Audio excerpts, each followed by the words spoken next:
Hi everyone, Susan's Book Journey here. So I have a book review for a booktube for the Spooktober Readathon.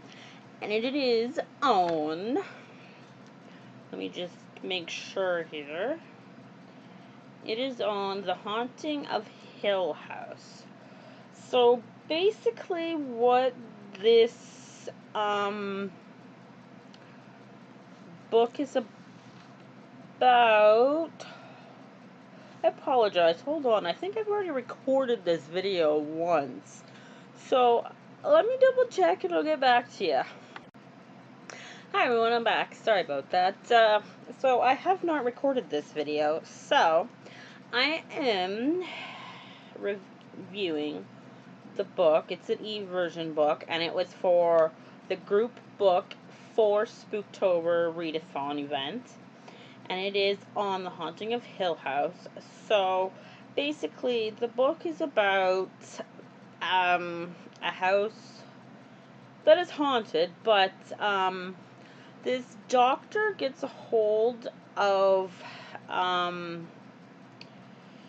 some of these people and asks them to come to the house to help him really debunk the myth on whether the house is haunted or not.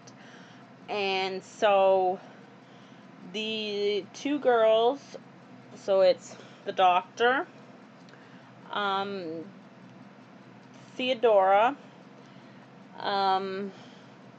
Eleanor, and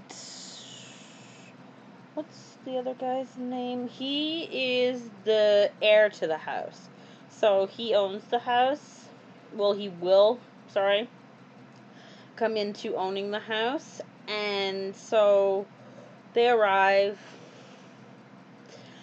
First, things are going good. There's nothing really going on. They take a tour of the house and they notice that the house is very oddly shaped, and there's a cold spot upstairs between the nursery doorway and into the nursery. So they're kind of looking around and noticing that after they've opened doors, the doors come slamming shut by themselves.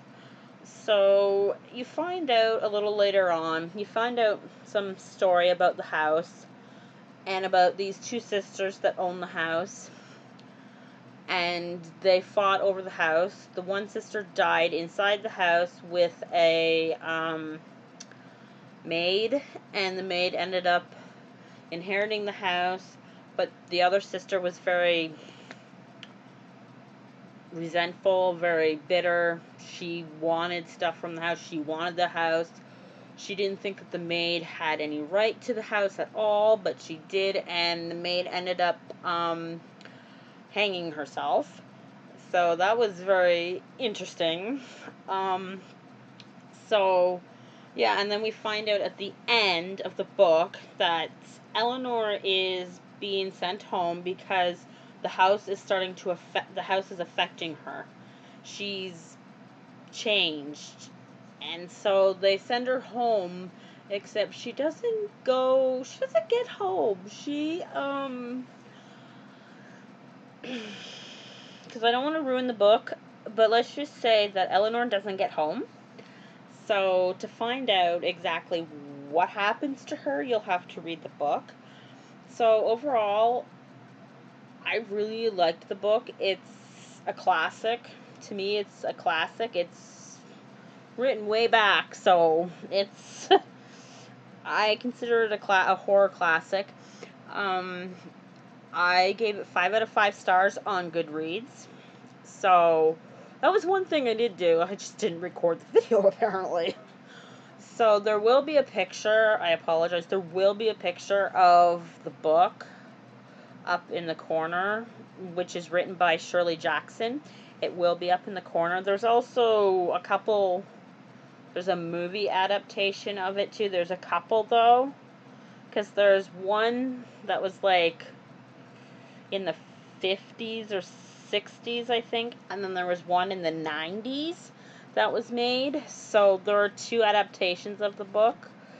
There's a movie for the book, so there's two of them, so you could read the book and then decide to watch one of the adaptations or both of the movies, so it doesn't matter. So yeah, so overall, I enjoyed the book. I would definitely recommend this book, especially if you're looking for a new genre to read, a new, just a new just like a new type of style of book to read, something that's spooky if you like to read spooky, scary story books. So I definitely recommend this book. I hope you enjoyed my little review. There will be a written review of this book and the other books that I've read this month on my blog. There will be a link in the description below, so you can go and check out my blog to get the written review of the books. And I hope you enjoyed it. If so, please give it hit the big old like button, which is the thumbs up button. And while you're down